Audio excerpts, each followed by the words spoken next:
महाप्रभु जगन्नाथ जी के परम भक्त हुए श्री सदन कसाई। कसाई थे, मांस विक्रय करते थे, लेकिन तराजू में तोलने के लिए मांस को दूसरे पड़ले में जो भार रखा जाता, बाट रखा जाता, उसकी जगह कुछ पत्थर रखते, और गलती से उनको पता नहीं था एक शालिग्राम भगवान थे और वो उनसे मांस तोलते थे। जब मांस तोलते थे तो शालिग्राम भगवान लुढ़कते थे दूसरी तरफ। एक बार कोई साधु जा रहे थे, मुंह पे कपड़ा रख के, कसाई की दुकान है, तो कपड़ा रखते हुए गए, उनकी दृष्टि जैसी पड़ी, साधु तो इसलिए देखते हैं कि भाई इन जीवों का भी, इन पे भी भगवान कृपा करे जो बेचारे निर्दोष रूप से कट गए हैं। तो साधु की दृष्टि पड़ी तो उन्होंने देखा दूसरे पडले में तो मांस था, ये पर इधर वाले पडले में ऐसा क्यों लग रहा है कि शालिग्राम भगवान है, ये पत्थर समझ के इसने रख लिए हैं। साधु लौट करके आए, फिर से देखा शालिग्राम जी थे। उन्होंने कही भैया भैया, ओ भैया देवता, तुम जो कर रहे हो ना ये तो पाप है ही, पर उससे भी बड़ा महापाप तुम ये कर रहे हो कि तुमने दूसरे पडला में ठाकुर जी धरे हैं। सदन कसाई भले ही कसाई थे लेकिन हृदय से बड़े सरल थे। महाराज जी मुझे पता नहीं था। बोले भगवान इनको हमें दे दो। महात्मा ले गए। कथा सबको पता है, मैं सूक्ष्म में जो मूल बात है उस पर आऊंगा, लेकिन थोड़ा सुना दूं, जिन्होंने नहीं सुनी वो सुन लो। सदन कसाई के यहां से ठाकुर जी को ले गए। साधु महात्मा लेकर के गए, पंचामृत अभिषेक किया, इत्र लगाया, चंदन लगा करके ठाकुर जी को तुलसी माला पहनाई, चांदी के सिंहासन पर विराजमान किया, 56 भोग लगाए। रात्रि में स्वप्न में ठाकुर जी आ गए और स्वप्न में आके ठाकुर जी बोले मेरो मन ना लग रहा। महात्मा बोले आपका मेरे घर मन नहीं लग रहा? बोले नहीं। कहाँ जाना है आपको? वृंदावन जाना है, जगन्नाथपुरी जाना है, बद्रीनाथ जाना, कहाँ जाना है आपको? कहाँ मन लगेगा? बोले मोए वही के पास जानो है, सदन कसाई के पास। तो साधु बोले कसाई है वो, निर्दोष निर्मम जीवों की हत्या करके उनका मांस बेचता है, उसके पास जाना है। ठाकुर जी बोले वो कैसा भी हो पर हृदय से बहुत सरल है, मुझे उसके तराजू में लुढ़कने में बहुत अच्छा लगता है, मुझे उसके पास छोड़े आओ। महात्मा बोले भगवान कुछ कृपा करो ना। ठाकुर जी बोले वो सदा के लिए सुधर जाएगा, तुम जाकर के जब उसको अनुग्रहित करोगे।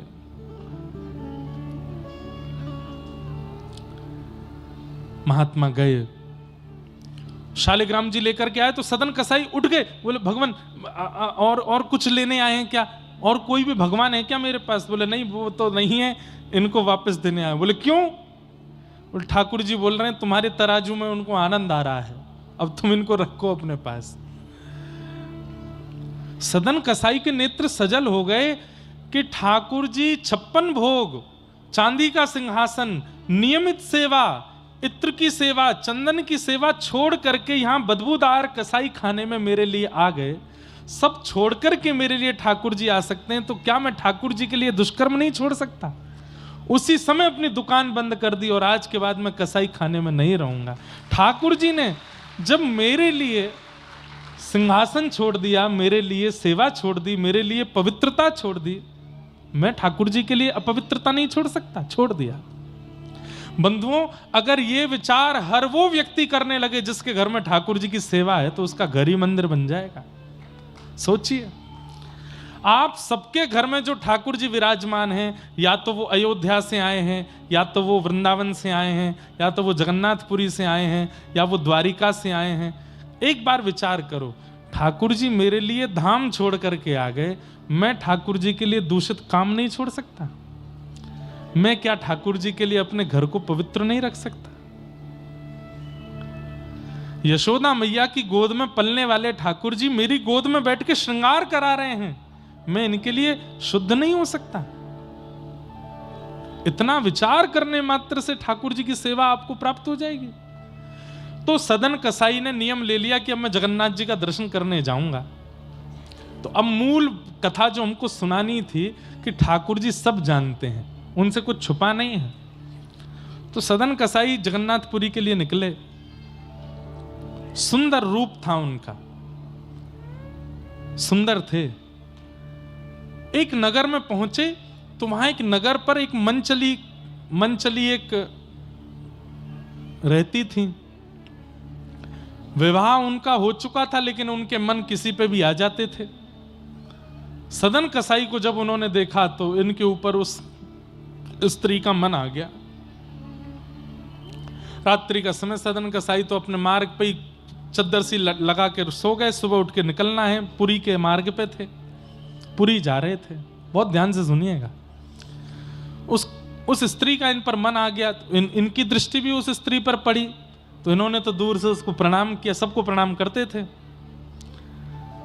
तो उस स्त्री ने इनको कोई इशारा किया जिसको ये समझ नहीं पाए, और इशारे में उस स्त्री ने ऐसा कहा कि अगर तुम मुझे स्वीकार करो तो मैं अपने पति का वध करके तुम्हारे साथ आ जाऊंगी। ऐसा कुछ इशारा किया। लेकिन सदन कसाई तो बड़े भोले भाले, इन्होंने तो हाथ ही जोड़ के हाँ हाँ कर दी होगी कुछ, और उस स्त्री ने अपने पति का वध कर दिया। और वध करके आ गई इनके पास, बोले अब मुझे स्वीकार करो। सदन कसाई बोले मैया, माता, देवी, मैं तो ठाकुर जी से मिलने के लिए निकला हूं, संसार में फंसने के लिए नहीं आया हूं। यदि संसार मेरी इच्छा होती तो मैं तुम्हें स्वीकार कर लेता, लेकिन ठाकुर जी मेरी इच्छा है, ठाकुर जी मेरी गति है, उनको छोड़ मैं ये संसार में नहीं पड़ना चाहता। आप मैया मुझे पुत्र मान लो, मुझे भैया मान लो, लेकिन मैं आपका पति नहीं बन सकता।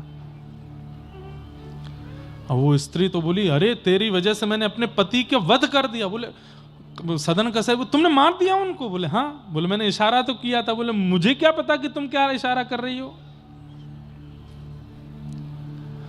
अब उस स्त्री ने पूरे नगर में हल्ला कर दिया कि इनके कहने पर और इसी ने ही मेरे पति को मरवाया है, ऐसा करके पूरा दुष्प्रचार कर दिया।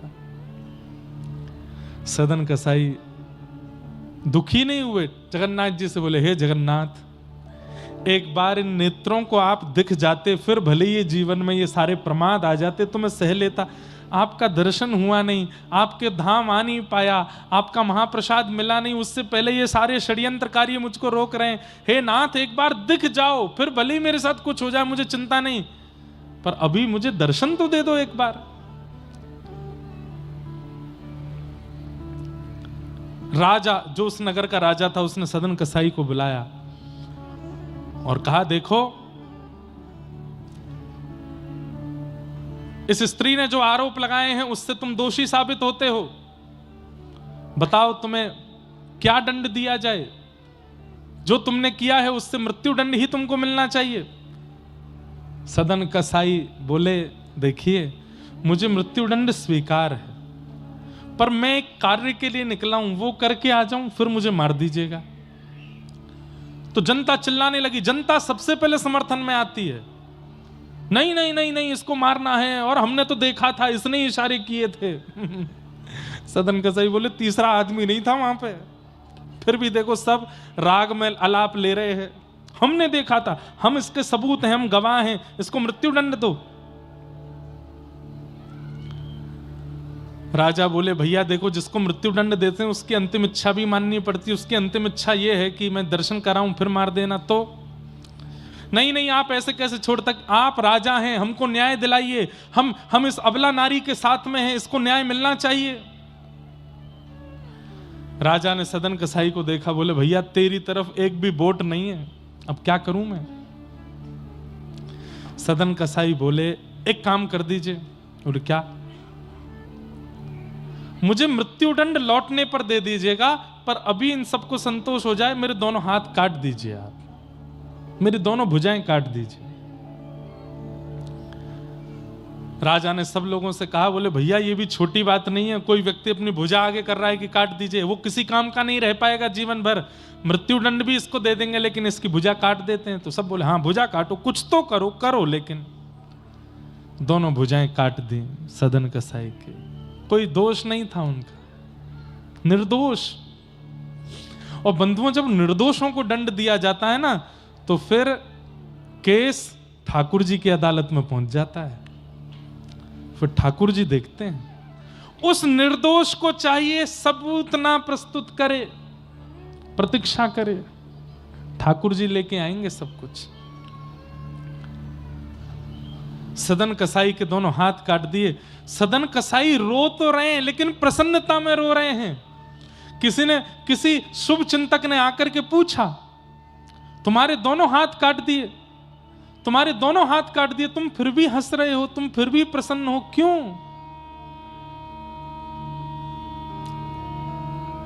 सदन कसाई बोले, मैंने आज तक दर्शन तो नहीं किया, पर मैंने सुना है कि जिनके दर्शन मैं करने जा रहा हूं भुजाएं उनकी भी नहीं है, तो अब भुजाएं मेरी भी नहीं है, मेरी भी नहीं है, मैं ऐसे ही जाऊंगा। महाप्रभु जगन्नाथ की भी भुजा नहीं है। तो मुझे मन में आया कि मैं भुजा लेकर के कैसे अपने नाथ को देखने जाऊं, मैं भी बिना भुजा के हो गया। अब अच्छा है, नाथ और दास दोनों एक समान हो गए हैं, अब दर्शन में सुख मिलेगा। और सदन कसाई निकल पड़े। महाप्रभु जगन्नाथ जी छटपटा रहे हैं और प्रतीक्षा कर रहे हैं, कब आ जाए, कब मैं देखूं इस अपने प्रेमी भक्त को। जैसे ही जगन्नाथपुरी आने का समय, बिल्कुल नील चक्र दिखने लग जाए, समझ जाओ ये नीलाचल धाम आ गया। बंधुओं, मेरा इतना मन कर रहा है कि मैं अभी जगन्नाथपुरी चला जाऊं, महाराज जी को देखता हूं, और जब जगन्नाथ जी की चर्चा करता हूं इतना हिलोर उठती हैं कि बस मैं अभी पहुंच जाऊं, देख आऊं एक बार महाप्रभु जी को। इतना अच्छा लगता है जगन्नाथपुरी में। जैसे ही नील चक्र दिखाई दिया, मंदिर का नील चक्र किलोमीटरों दूर से दिखाई दे जाता है जगन्नाथपुरी में। आहा, नृत्य करने लगे सदन कसाई, लेकिन इतना रक्त निकल चुका है कि शरीर में अब ताकत नहीं चलने की, तो कभी कभी बेहोश होकर गिर जाते हैं। 4-4 घंटे बाद होश आता है, फिर उठ के चलते हैं, फिर गिर जाते हैं। महाप्रभु जी से वहां सहन नहीं हो रहा। पुजारियों को अनुभव हुआ कि जगन्नाथ महाप्रभु अपनी वेदी पर हिल रहे हैं। एक पुजारी ने जाकर के प्रार्थना की, महाप्रभु जी आप उत्सुक लग रहे हैं, आप बड़े प्रसन्न लग रहे हैं, कोई आज्ञा हो तो हम सेवकों को आज्ञा कीजिए। तो महाप्रभु जी ने आज्ञा की, मेरा एक भक्त आया है और वो यहाँ तक पहुँचने में बड़ा दुर्बल हो रहा है, पालकी लेकर के जाओ, उसको लेकर के आओ, उसको बैठा करके लाओ। मेरा परम भागवत भक्त आया है, उसको लेकर के आओ। पुजारी बोले, भैया देरी नहीं करो, जल्दी पालकी लेकर। अब पालकी लेकर के जगन्नाथपुरी के द्वार पर पहुंचे। वहां तो हजारों भक्त थे। ठाकुर जी ने ये तो बताया नहीं कि कौन सा भक्त। पालकी देख करके भक्त बोले, भैया पालकी क्यों आई? बोले, ठाकुर जी ने कहा है मेरा जो परम भक्त हो उसको इस पालकी में बैठा के लाना है। तो उन भक्तों में लड़ाई होने लगी। बोले, मैं परम भक्त हूं। दूसरा बोला, नहीं तू नहीं, मैं हूं। क्यों? मैं 500 किलोमीटर पैदल चल के आया। कोई बोला, मैं दंडवती करता हुआ आ रहा हूं, मैं परम भक्त हूं। कोई बोला, मैंने अन्न छोड़ दिया, मैं परम भक्त हूं। पालकी पे चढ़ने वालों में लड़ाई होने लगी। दूर खड़े सदन कसाई बोले, कोई तो बैठे पालकी पे, तो नाथ से पहले उस परम भक्त का दर्शन हो जाएगा जिसके लिए ठाकुर जी ने पालकी भेजी है। मतलब भक्त को कभी यह अभिमान नहीं होता कि मैं भक्त हूं। अपने किसी नियम का, क्रम का यदि आपको अभिमान है कि मैं तो ये नियम करता हूं, मैं तो ये, तो परम भक्त होगा। वो जब पालकी पे बैठ जाएगा तो अच्छा है, ठाकुर जी से पहले उस परम भक्त का दर्शन होगा। पर वहां इतनी लड़ाई हो गई कि पुजारियों को खाली पालकी लेके जाना पड़ा। जब पहुंचे तो महाप्रभु जी बोले, हे तुम लेके नहीं आए? ठाकुर जी, वहां तो घमासान मची है, सब लड़ रहे हैं, हम बैठेंगे पालकी पे, हम बैठेंगे पालकी पे। आपने परिचय तो बताया नहीं कि आपका जो भक्त है उसका हुलिया कैसा है, ये तो बता दो। महाप्रभु जगन्नाथ जी के नेत्र सजल हो, बोले, जैसा मैं हूं वैसा ही वो है, उसकी भी भुजा नहीं है, वही है मेरा परम भक्त। जैसा मैं हूं वैसा ही मेरा वो परम भक्त है, उसको लेके आओ।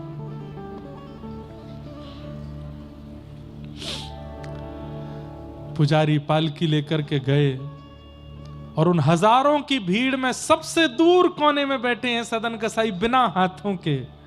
पुजारियों के नेत्र में सजल हो गए, दौड़ करके गए, सदन कसाई को उठाने लगे। बोले, बैठो पालकी में, तुम्हारे लिए पालकी भेजी है। सदन कसाई रो रहे हैं, आपने गलती की होगी, भूल हो गई होगी, अरे ठाकुर जी ने कोई नाम बताया होगा, पता बताया होगा, मैं नहीं हो सकता। मैं परम भक्त, मैं तो जीवन भर कसाई रहा हूं, कितने जीवों को मार मार के उनका मांस बेका है मैंने, और अभी भी एक आरोप में बस कुछ दिन की बरी होकर के आया हूं, जाकर के मुझे मृत्युदंड मिलना है। मैं तो बहुत बड़ा आरोपी हूं, बहुत बड़ा पापी हूं, मैं इस पालकी का अधिकारी नहीं हो सकता। आप महाप्रभु जी से पूछ के आइए, दोबारा कोई और भक्त होगा। पुजारियों ने कहा, ठाकुर जी ने नाम नहीं बताया, पता नहीं बताया, स्वरूप बताया, और स्वरूप में जैसे महाप्रभु जी हैं वैसे तुम हो, तुम्हारे लिए आ गया कि बैठो। जबरदस्ती बैठा करके लेके आए हैं। इतना प्रेम, इतना करुणा, इतना अनुग्रह तो सदन कसाई ने सोचा भी नहीं था कि महाप्रभु जी देंगे। जैसे ही महाप्रभु जी के द्वार पर आए, जगन्नाथ मंदिर के सिंह द्वार के भीतर ही पतित पावन भगवान का दर्शन होता है। पतित पावन भगवान को देख करके दंडवत किया पालकी से उतर के सदन कसाई ने। आज तक उनके मन में यह नहीं आया कि मेरे हाथ कट गए। सब लोग इधर देखो, ध्यान से सुनो। आज तक मन में नहीं आया मेरे हाथ कट गए, लेकिन आज जैसे ही प्रणाम किया तो प्रणाम करने पर ये भुजाएं उठ नहीं पा रही थीं।